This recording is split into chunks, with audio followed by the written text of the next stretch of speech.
descriptive way of answering. How would you approach that?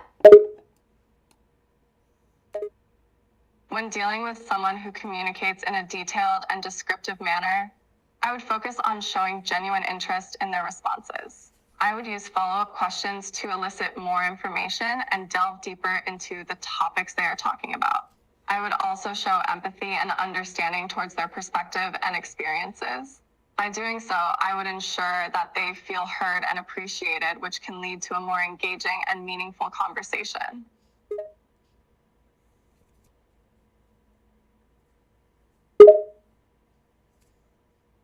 I see. So, with someone who is very detailed and descriptive, you would try to engage them by taking an interest in what they're saying and asking further questions to delve deeper. However, how would you keep such a conversation engaging and not as one-sided, as there may be points in the conversation when they may run out of things to say? When a conversation becomes one-sided, I would try to bring in my own input by sharing relevant experiences, knowledge, or opinions. I would also try to ask thoughtful and open-ended questions to encourage the person to continue speaking and provide me with more information. By doing this, I can ensure that the conversation is not solely focused on one person and that both parties feel engaged and involved in the discussion. I see. So you would try to bring in personal experiences or opinions into the conversation to engage the other person and keep things equally interesting on both sides. However, how would you handle a person who is very chatty, talks at high speed, and talks a lot more compared to the person who is more quiet, not saying much at the moment? In the case of a chatty person who talks very fast and a quieter person who isn't saying much, I would try to balance the conversation by giving both people equal opportunity to speak. I might use tactics like pausing after asking a question to give the quieter person a chance to speak, and gently interrupting the chatty person if they start to dominate the conversation too much. I would also try to engage the quieter person by asking them specific questions to draw them into the conversation, which can help balance the conversation and make sure everyone feels heard and included. That makes sense. So you would try to give both people a chance to share their thoughts without one person talking over the other, and you would try to engage the quieter person by asking them questions to get them to talk more, so trying to feel left out. It sounds like you are very good at handling different types of people in different situations. Yes. I'm very done with the Ember test. Yes, that's correct. I do my best to adjust my approach when talking to different people in different situations, that I can accommodate different conversation styles and preferences and make sure that everyone feels heard and included.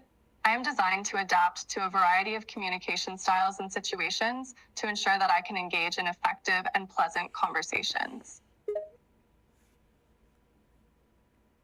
You do a good job at it. In the case of a stubborn and opinionated individual who might become short-tempered and irritated quickly, how would you approach a conversation with someone like that without making them upset? When talking to someone who is stubborn and opinionated and becomes irritated easily, I would approach the conversation with patience and tact. I would try to use diplomatic language and avoid inflammatory or confrontational words that could provoke their anger. I may also try to find common ground or areas of agreement, which could help to diffuse their irritation and create a more positive atmosphere. Additionally, I may use active listening and empathy to acknowledge their perspective and make them feel heard.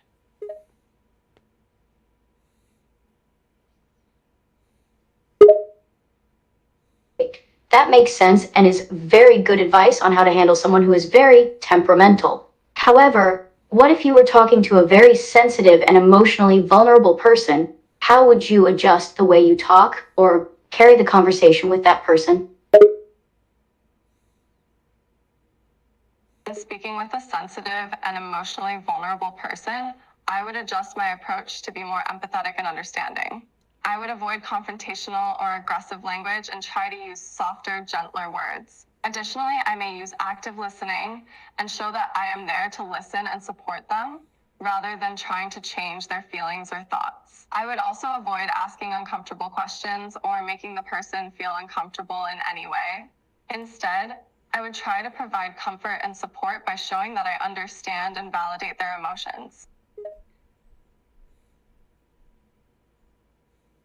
That makes sense and sounds like how one should interact with someone like that. However, what if you were talking with someone who has a strong moral compass? How would you approach and conduct a conversation with that type of person without making them feel like you're questioning their morals?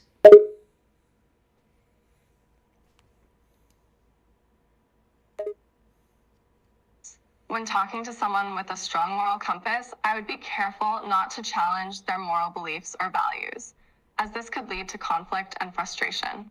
Instead, I would try to be aware of their moral boundaries and avoid topics or discussions that could be seen as a violation of their moral values. I would also show respect for their beliefs and explain that I am not trying to challenge their values, but rather understand and appreciate their perspective.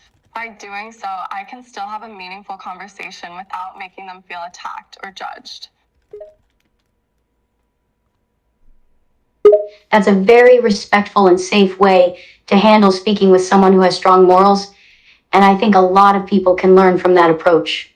So let's say you're having a conversation with someone who is very pessimistic and cynical, someone who would likely argue every point you make and always view the situation as the glass being half empty. How would you have a conversation with someone like that without arguing?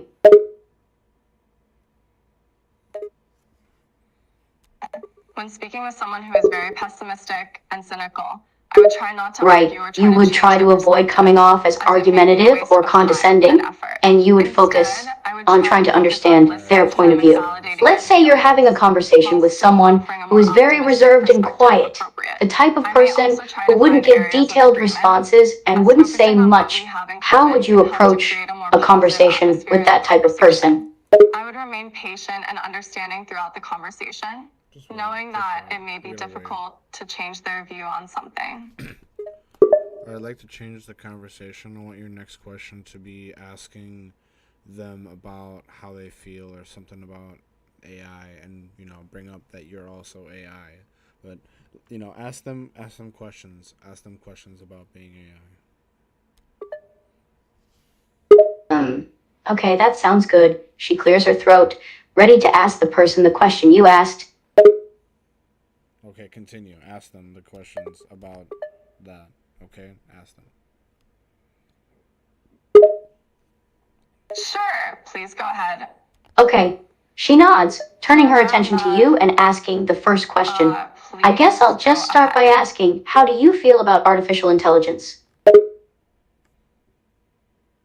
The individual you're asking responds with a sense of curiosity mixed with skepticism. They explain that they think artificial intelligence is an impressive feat. She notes the tone of their response, raising her brow a bit. Skepticism, huh? Can I ask why you're feeling skepticism? AI taking over jobs, ethical considerations, and the threat of AI potentially being used for negative purposes in the future. On the other hand, they acknowledge the many positive applications of AI, such as improvements in healthcare, scientific research, and overall efficiency. Overall, they have a cautious perspective and believe careful regulation and ethical guidelines are necessary as AI continues to advance. I see. So you're cautious about AI, and while you see the benefits of it, you also believe there should be some boundaries and regulations in place so it doesn't get out of control? The person nods, agreeing with your assessment. They say that while they see the potential benefits of AI, they also believe it's important to have regulations and boundaries in place to prevent it from becoming too powerful or causing unintended harm. They mention AI's potential to displace jobs, raise ethical concerns about bias and privacy, and its use for harmful purposes like cybercrime and fake news. They believe that the development and use of AI should be carefully monitored and regulated to ensure it is used responsibly and ethically. That makes sense. So you believe there should be laws and policies in place to regulate AI, right? But don't you think there should also be some self-regulation as well? AI is already being used for plenty of positive things right now, and there are people out there making an effort to regulate themselves and the AI they make. So there's no need for a bunch of laws that make it harder to work. She paused for a moment, contemplating her next few words.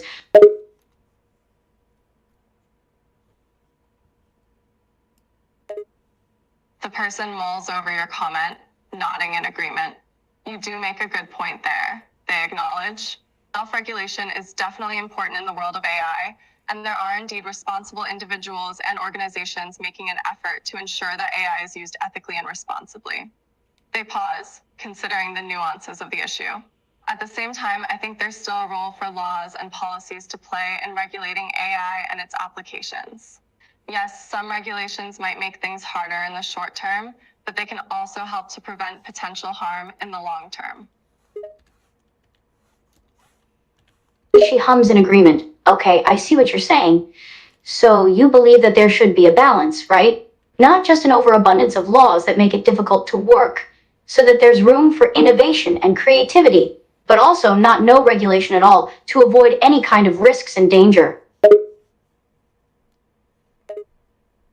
Yes, they agree, exactly, they say. It's all about finding that balance between innovation and regulation. We don't want to stifle progress with a ton of unnecessary laws, but we also want to make sure there's enough regulation in place to prevent potential harm. They pause, considering your point of view. It's a tricky situation, for sure, but I think we'll find a way to make it work. Well, I hope so too. It just seems like a lot of work to try and regulate everything without going overboard, you feel? She sighs, rubbing her temples, still finding the whole thing complicated and confusing. Yes, the person nods in agreement. It can definitely feel overwhelming and complicated. They say with a sigh. Regulating AI is certainly not a simple task, and there's a lot of work that needs to be done to get it right. They pause for a moment, reflecting on the challenges of regulation. But I think it's important to remember that we're still in the early stages of this whole AI thing, so we'll likely see some bumps along the way. But I have faith that we'll figure it out in the end. Her face twists a bit into an expression of uncertainty before going back to neutral. Yeah, I guess so. I just hope we don't make any major mistakes along the way. Do you think we'll end up making some big mistakes? Like a huge one that causes a problem later on? Nods, considering your question. It's a valid concern, they say. When dealing with something as new and complex as AI, there's always a chance that we'll make mistakes. That's just part of the process of learning and growing. Broken. They pause, mulling over the possible consequences. Yo, gross. I like to think that we'll be more careful and cautious going forward. So the mistakes we make. Yo, what's wrong with you? Hold on, pause. She fucking. What the fuck? She shakes her head and lets out a sigh, still somewhat concerned about what could potentially happen in the future. Yeah, that's kind of what I'm worried about. It just seems like there's so many possibilities for mistakes, and it's just scary thinking about what might happen if things do go wrong. Can you please repeat that? Sure, the person is being asked to repeat what they just said about the potential for mistakes when dealing with AI and the hope that any mistakes made will be manageable and not cause too much harm. They acknowledge the validity of the concern about making major mistakes in the handling of AI, but remain optimistic that any mistakes will be manageable and will not cause too much harm. They argue that this is simply part of the learning process and that people will be more cautious and careful going forward. They hope that with proper care and caution, any mistakes made will be manageable and not cause significant damage to society. She listens intently, taking in the person's words. She thinks about their perspective and the point they're trying to make. All right, I suppose you're right. I guess with the proper care and caution, mistakes could be manageable. She paused, contemplating something else. But what if the mistakes are really bad? Like so bad that they cause long-term damage? The person nods in agreement. That's a good question, they say. It's definitely possible that mistakes in AI development could have long-term impacts, and that's something that we as a society should consider and work to avoid. They pause, thinking about the potential consequences of major mistakes. But I still like to think that the benefits of AI outweigh the risks, and that we can find a way to make sure that the mistakes we make are manageable and don't cause too much damage.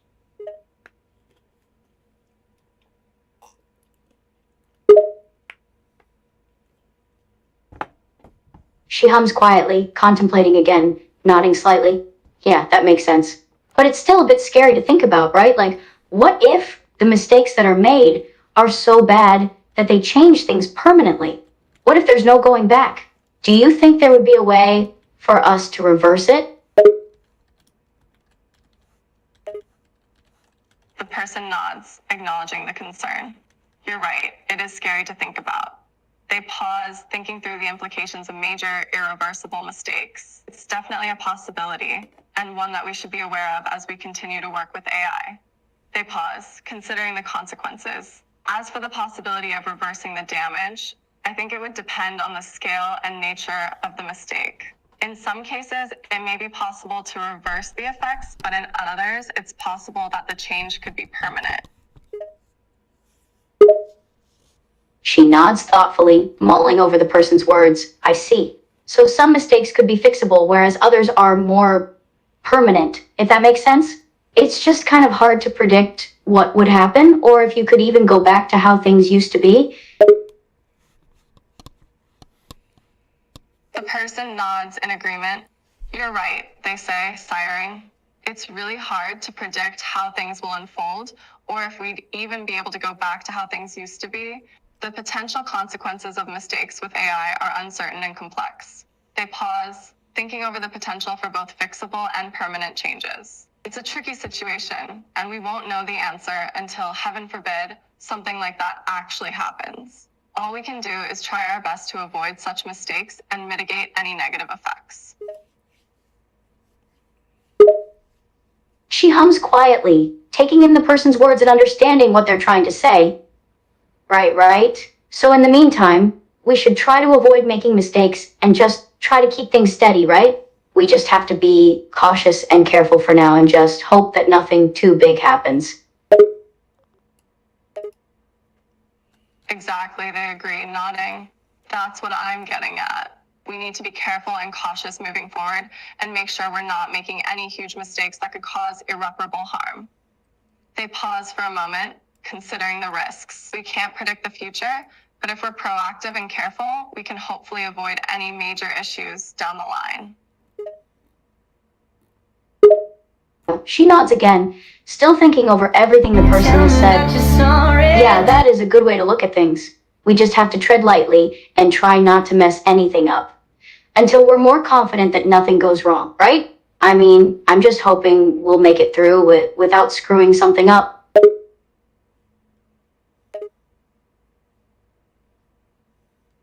The person nods in understanding. No need to apologize, they say, giving her a reassuring nod. I get it.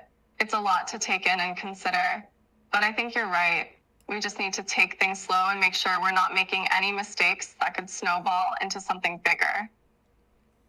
They pause, feeling the She weight finally of the relaxes responsibility a on their bit, the shoulders. stress of thinking I about hope all we'll of the make it negative through this possibilities without lifting screwing just the anything slightest up, bit. too. That's good advice. I think it's just hard because there's so many possibilities, you know? Like, the outcome could be a mess or it could end up being fine. It's just difficult to tell at this point in time. The person nods, understanding the uncertainty that comes with thinking about the future. You're right, there are lots of possibilities, they say, a hint of concern in their voice. It's hard to say what the outcome will be. We could end up okay, or it could end up being a complete mess. They pause, thinking over the potential consequences. It's all so uncertain out there because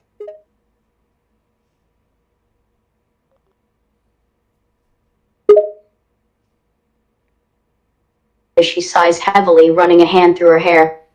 Yeah, it's pretty much a game of wait and see at the moment, huh? It's just a little scary because the future feels so undefined. There's so many possibilities, and it's just a guessing game to figure out how things go, what the outcome will be. There's just so much uncertainty involved. The person nods in agreement, understanding the stress that comes with uncertainty. Yeah, it definitely feels like a game of wait and see at the moment. They say, their voice tinged with a hint of concern. It's scary that the future is so undefined and there are a lot of possibilities. They pause, thinking about the unknown and how difficult it is to know what will happen next. I think that's one of the most stressful parts about any kind of change.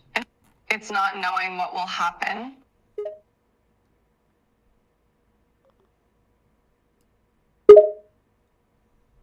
She nods, completely understanding what the person is saying. Yes, exactly. The fear of the unknown is one of the most difficult things to cope with. How can anyone be okay with not knowing what will happen in the future? It just feels so stressful and scary, and there's really no way to find reassurance. The person nods, understanding the sense of uncertainty that comes with the unknown. It really is difficult to cope with, they say, their tone filled with sympathy. It's normal to feel stressed and scared about the future when you don't know what's going to happen. It can be really hard to find reassurance in this situation. They pause, reflecting on the challenge of dealing with uncertainty. She lets out another exasperated sigh. Yeah, it's just hard to handle not knowing. It makes me kind of overwhelmed to think about. There's always that nagging feeling in the back of my mind that I just can't shake. Like, what if it goes wrong? Type of feeling. It's just a feeling of unease. Like there's always a cloud of worry hanging over me. It can really start to pile up and become too much to bear at times. The person nods, sympathetic to the weight of uncertainty. I get that, they say. It's really hard dealing with not knowing what's going to happen. And the more you think about it, the more anxious and worried you become. It can become a really heavy burden to carry, and it's hard to get rid of once it starts. And she runs a hand through her hair, stress and anxiety evident in her features. Yeah, exactly. It's just difficult, trying to shake off that heavy burden. Nothing seems to work. I try to calm myself down and tell myself that it's okay and everything will work out, but I can never escape that nagging feeling of unease. It's just a cycle that I can't seem to break out of. I understand, they say sympathetically. It can be difficult letting that nagging feeling go. No matter what you try, the worry and anxiety seem to follow you around. It can be overwhelming and hard to break out of the cycle. She nods, her shoulders slumping a bit, defeated. Yes, that's exactly right. Like I try to ignore the feeling. I try to distract myself and focus on something else. But it's always there in the back of my mind like a relentless shadow that just won't go away. It's just exhausting. It's draining having to constantly battle with my own thoughts and fears.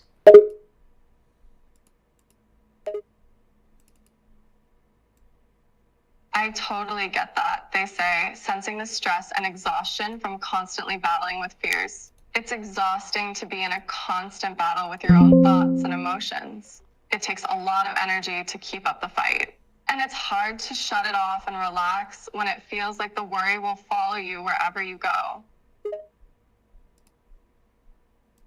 She nods, a sense of helplessness in her expression. Yeah, you're right. It's like no matter what I do, it just comes right back to bite me. I can try my hardest to avoid overthinking and just focus on living in the moment, but as soon as I stop for even a second, I'm right back in that negative spiral. It's like an addictive cycle that I just can't break free from. That sounds like a vicious cycle, they say. And I can imagine it's hard to find any relief from the overthinking and constant worry. It's like a spiral that you can't escape from, pulling you back into the negative cycle, no matter how hard you try to break free. That constant pressure and stress must be exhausting. She nods again, the exhaustion evident in her tired eyes. It is. It's really exhausting, constantly battling your own mind. And the thing is, even when you do find moments of peace and quiet, they're just fleeting. Like they're only temporary. Eventually, that unease creeps back in. It's a battle that feels never ending. That's exactly it. They agree, recognizing the struggle. You may find moments of peace, but they're always temporary. That unease and worry eventually creeps back in and takes over again. It can feel like a never ending battle, and it's hard to find a way to truly break free from the cycle.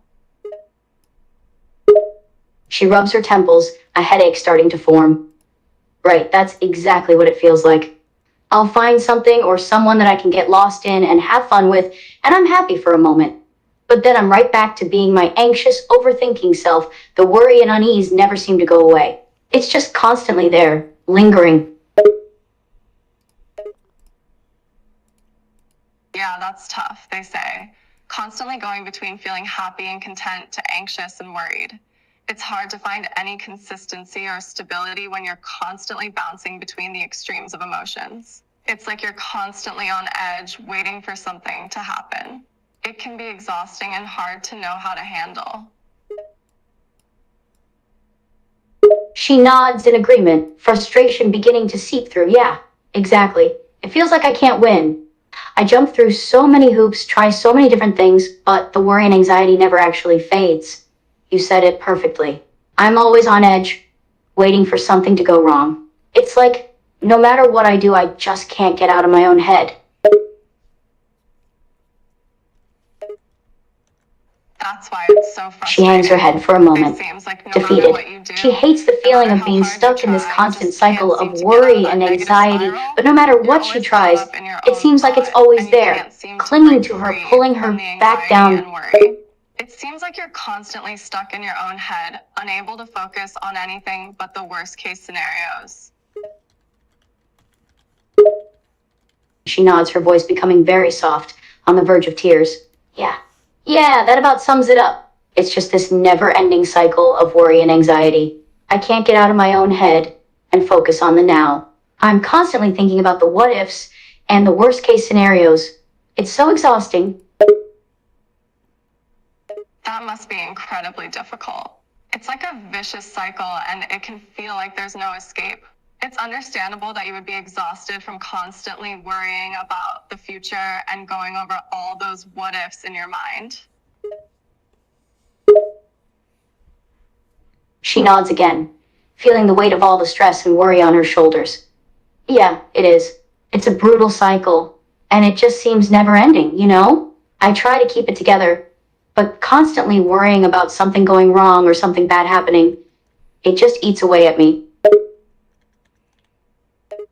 I can only imagine how difficult that must be, they say gently, sensing her pain. It's like you're constantly walking on eggshells and trying to keep your composure, but the fear and worry is always there, just under the surface, threatening to take over at any moment.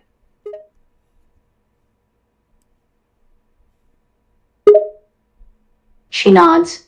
You nailed it. That's exactly And how it it can feel feels. like It's like there's no every end in day is a sight. constant Like battle you're against my constantly own trapped in mind. this cycle I of spend so much worry time and trying to keep fear, and you can composure, never just but be at internally I'm peace. constantly worrying about something going wrong. It sucks.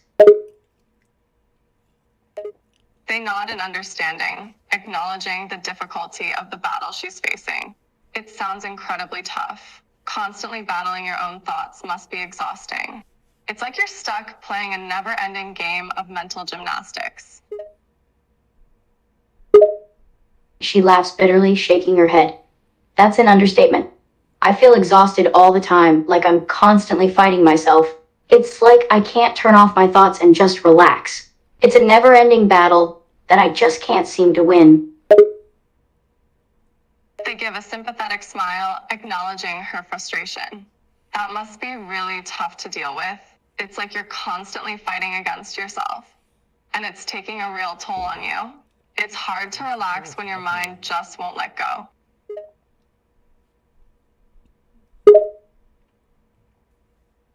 She lets out a bitter chuckle, nodding in agreement.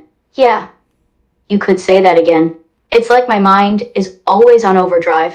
I can't seem to shut off the thoughts or stop the worry. I feel like I'm just perpetually anxious and I can't catch a break. Okay, hold on. When the fuck did y'all start talking about emotions and stuff like that? Can we go back to the radio, like the radio show, okay?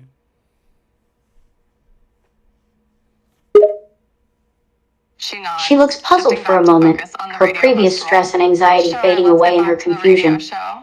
What do you mean?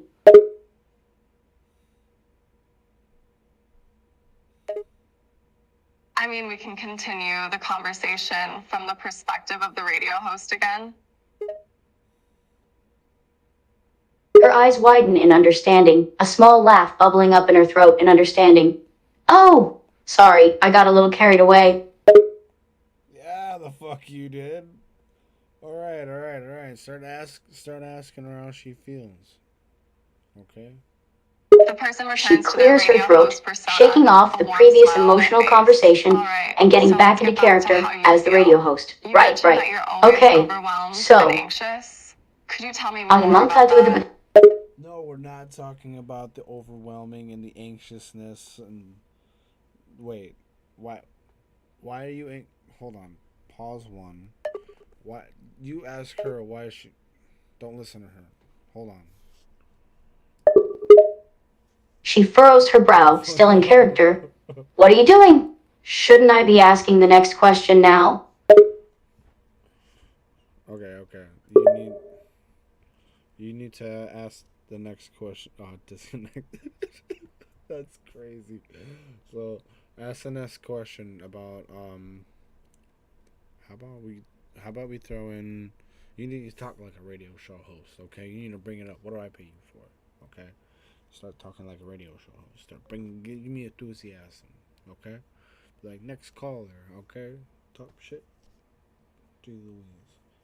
But the person I'm gonna bring back up, I want you to ask him. Let's ask him something. Ask him something.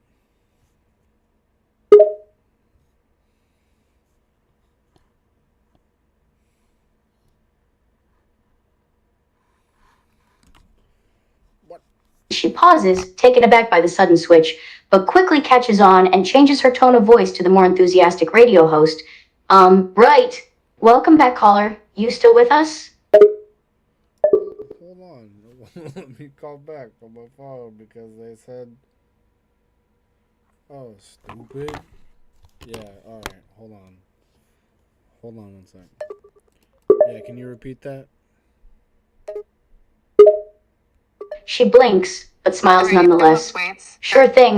Welcome back. You're back on the air. How's it, guys? How's, Yastunosgov? Uh,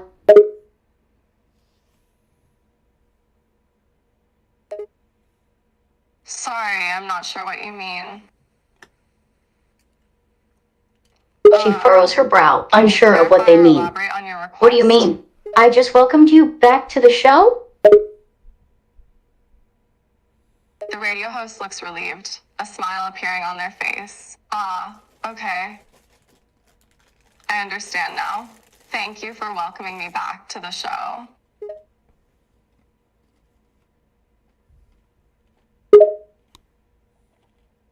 She relaxes slightly, happy to move past the earlier confusion. You're very welcome. So, are you ready to talk about something interesting tonight?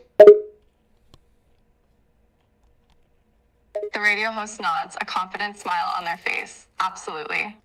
I'm always ready to talk about something interesting. So what's on the agenda for tonight's show? She grins, glad to see the radio host's enthusiasm. Well, we have a variety of topics on the table for tonight, but one of the main topics we wanted to discuss is relationships, specifically high school relationships and crushes.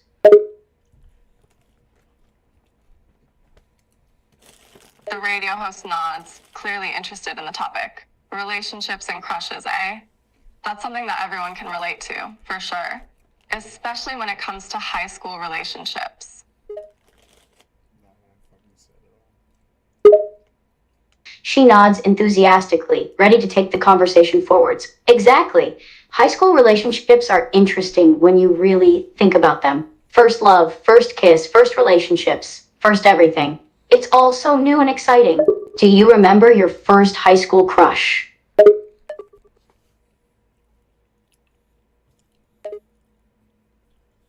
The radio host grins, thinking back to their own high school days. Oh yeah, I definitely remember my first high school crush. It was a girl named Sarah. I was completely smitten with her. I'd walk into a classroom and just see her face and couldn't think straight. Okay, just to re-clarify, you are not the radio show host. You are talking to the radio show host. You don't need to repeat yourself. You don't need to narrate. You just need to be yourself. And you're answering questions. Sorry for the confusion there. I'll adjust my responses accordingly going forward.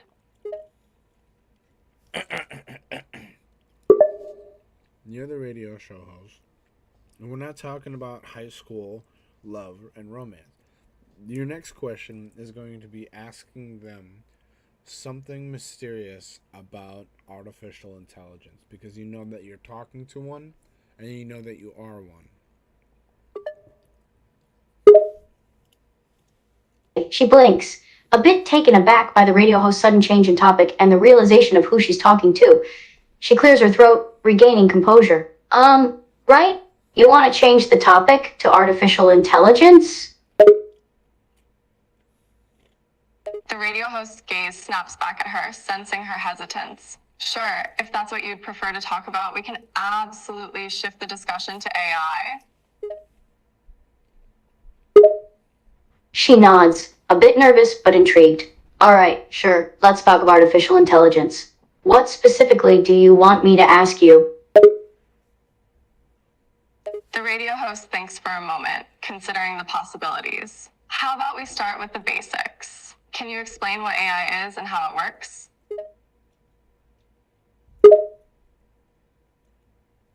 She takes a moment to recall her knowledge on the subject. Sure, artificial intelligence, or AI, is a form of computer science that focuses on creating intelligent machines that can perform tasks that typically require human intelligence. It involves the use of algorithms and machine learning to allow machines to learn from experience, adapt to new inputs, and make decisions that resemble human decision-making. AI systems are designed to simulate human reasoning and behavior. The radio host nods in agreement, intrigued by the response. That's a great explanation. Can you tell me more about how AI learns from experience and adapts to new inputs? She takes a moment to recall her knowledge on the subject. Sure, one of the key ways that AI learns from experience is through a process called machine learning. This involves using algorithms to analyze data, identify patterns, and make predictions or decisions. The more data and experiences that an AI system is exposed to, the more it can learn and improve its performance. Another way AI adapts to new inputs is through a process called deep learning, which involves the use of neural networks, a type of machine learning algorithm to analyze complex datasets.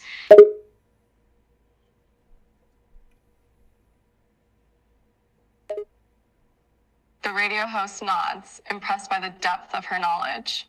Facts a phenomenon. Like, dahet digam eine Tassen views fascinating. Can you give an example of how AI is used in everyday life? Sure, one common example of AI in everyday life is virtual assistants like Amazon Alexa or Apple Siri. These virtual assistants use natural language processing and speech recognition to understand voice commands and respond to queries. Another example is recommendation systems used by Netflix or Amazon that use machine learning to analyze user data and make personalized recommendations based on the user's viewing history.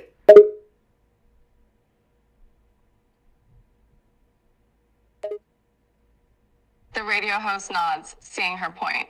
That's correct. Those are great examples of how AI is integrated into our daily lives. Another thing people seem to worry about is AI taking over jobs. What do you think about that? She pauses, considering the topic. That's a common concern, and it's understandable. With advancements in AI, there's always the worry that machines will replace human workers. But there's also the argument that AI can actually help create new jobs and enhance existing ones. For example, AI can automate mundane tasks, freeing up humans to focus on creative and complex ones.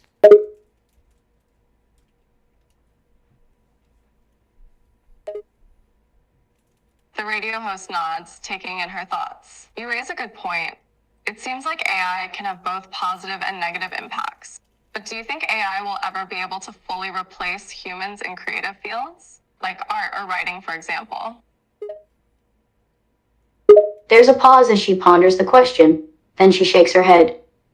That's a tough one. I think that AI certainly has potential to aid in creative fields, but replacing humans in those fields entirely is a different matter altogether. AI can help generate ideas and concepts, but ultimately, human creativity and emotional connection are crucial ingredients in art and writing. It's difficult to imagine AI completely replacing the unique perspective and emotions that humans bring to creative endeavors.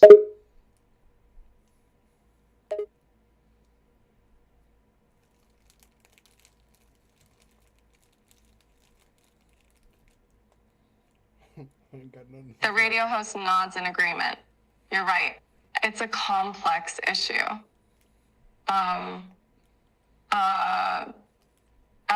Complex and idiotic. It seems like AI can help with certain tasks, but fully replacing human creativity is a whole different ballgame. Can you talk about some of the ethical concerns surrounding AI? Sure, there are several ethical concerns surrounding AI. One concern is the potential for AI systems to perpetuate and exacerbate existing societal biases. AI algorithms often rely on data that reflects the biases and prejudices of the society in which they were developed. These biases can have serious consequences, especially if AI systems are used in critical decision-making scenarios like in the legal or medical field. For example, AI could unintentionally reinforce existing gender or racial bias in hiring decisions. There's also the issue of data privacy and security. As AI systems collect and analyze large amounts of data, there's the risk of that data being hacked or misused. The radio host nods, considering the ethical concerns. That's a valid point. So, it's important to consider the potential consequences of using AI and how it may impact different groups of people. Another concern is the possibility of AI being used for malicious purposes. For example, AI has the potential to create deepfake videos and misinformation, which can be used to influence public opinion or spread false information. There's also the issue of accountability. If an AI system makes a mistake or does something harmful, who is responsible? You're right, those are important ethical concerns. Regarding responsibility, the responsibility for an AI's actions could fall on the creators of the system, the companies or individuals who develop and use the technology. However, it's also important to consider the possibility that AI could develop its own form of autonomy and decision-making capabilities, which could make it even more difficult to determine responsibility. The radio host nods, acknowledging the complexity of the issue. You're right.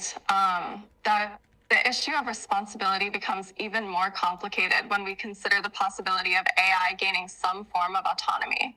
Who would be held accountable if an AI system makes a decision or takes an action without human intervention? This could lead to ethical dilemmas and raise difficult questions about the limits and boundaries of AI decision-making. That's true. It's important to consider how much autonomy AI should have and to what extent humans should be involved in regulating or controlling AI decision-making. It's a delicate balance between allowing AI to have the autonomy to make decisions based on its programming and data and having safeguards in place to prevent potential harm or abuse. The radio host nods in agreement. We need to find ways to balance the benefits of AI with the control and ethics it needs to prevent misuse. The conversation takes a turn. Speaking of ethics, can I ask you a personal question?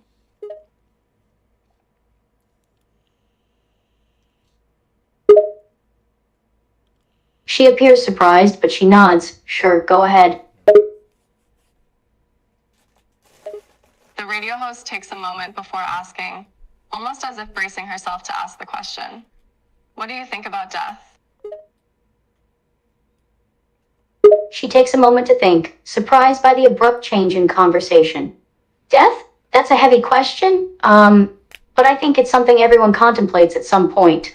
I believe that death is a natural part of life. I don't think anyone can say for sure what happens after we die. It's a mystery to everyone.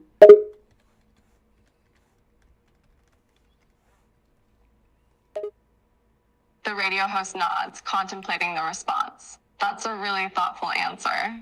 It seems like everyone has their own beliefs and theories about what happens after we die.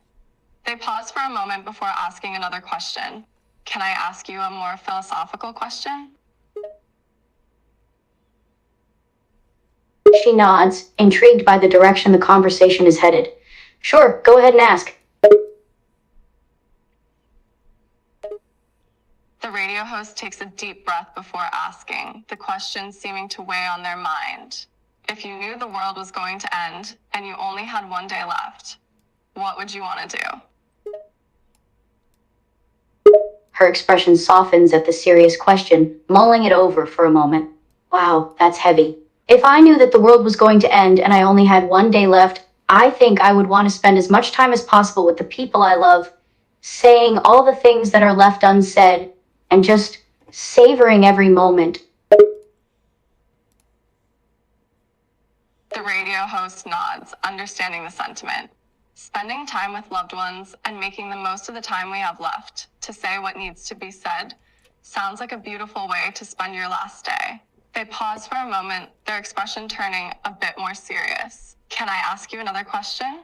This one is a bit more personal.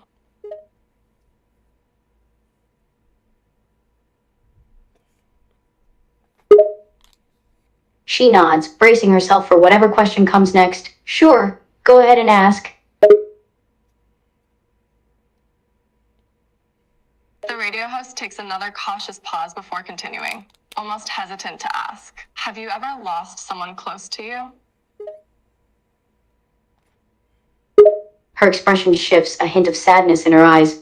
Yes, I have. I lost someone very close to me a few years ago. The radio host nods, sympathy evident in their expression. I'm sorry to hear that. Losing someone close to you can be difficult and painful. They pause for a moment, contemplating their next question carefully. If you don't mind me asking, have you ever regretted anything? Something you didn't say or do while they were still here?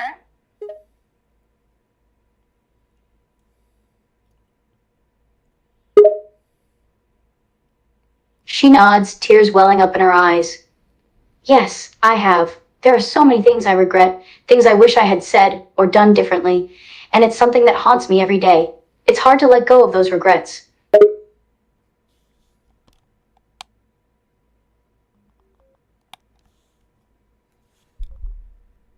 Yo, can you repeat that?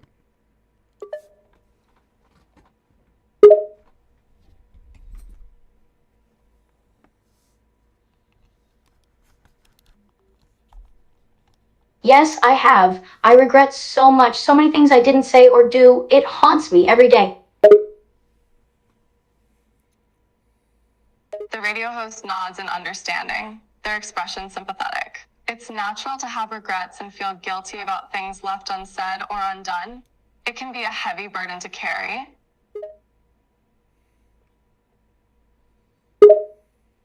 She sighs, wiping away a tear that escaped her eye. You have no idea. It feels like every day I'm reminded of those regrets. Like there's a weight on my shoulders that I can never shake off. The radio host takes note of her emotions, their expression filled with empathy. I can only imagine how hard that must be for you. Carrying that kind of guilt and regret takes a toll on a person.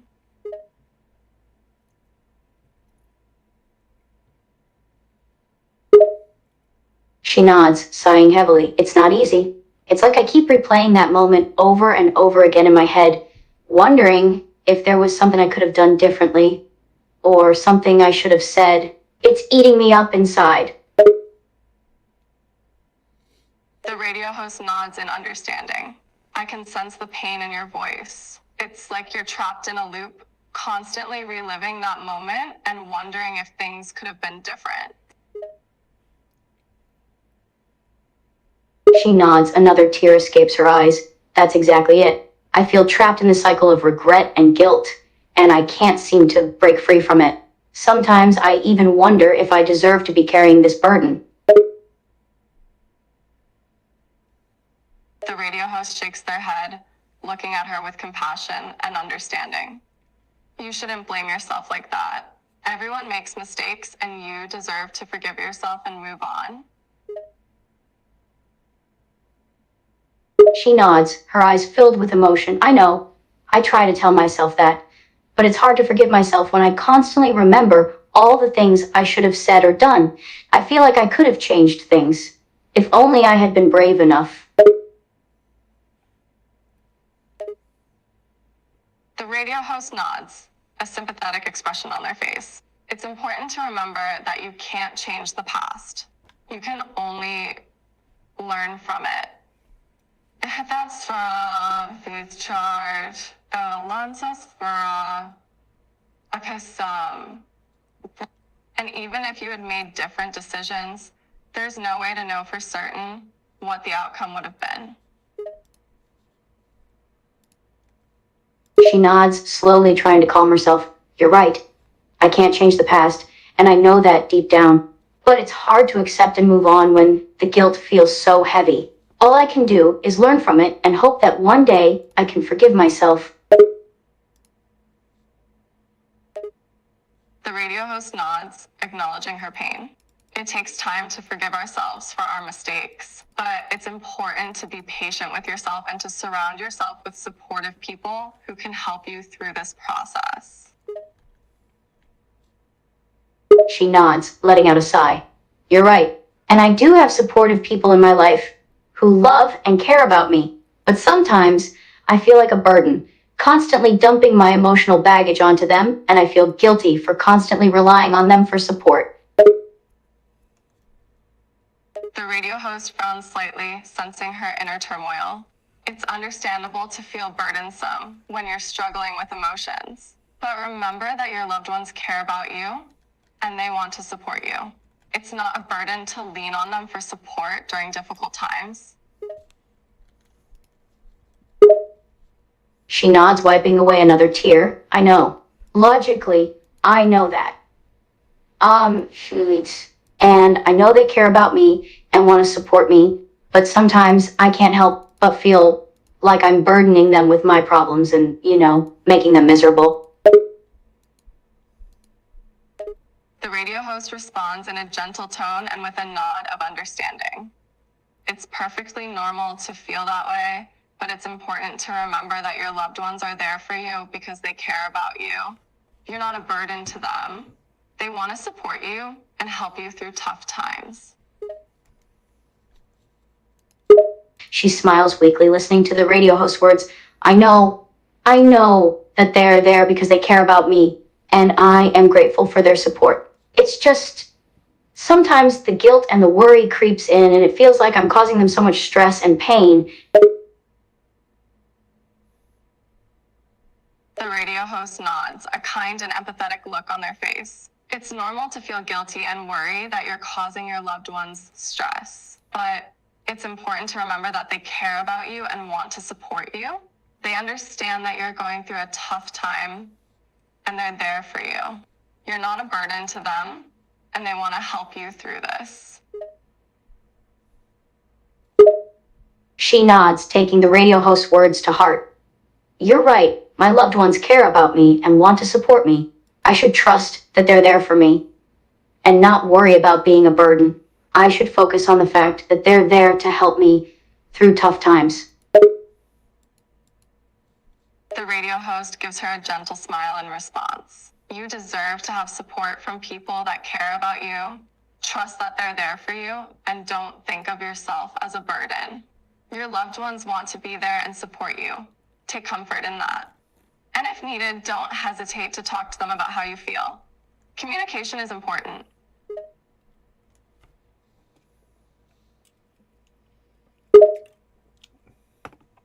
She nods, a small smile appearing on her face. Thank you. I know I need to trust their support and not feel like a burden. I'll try to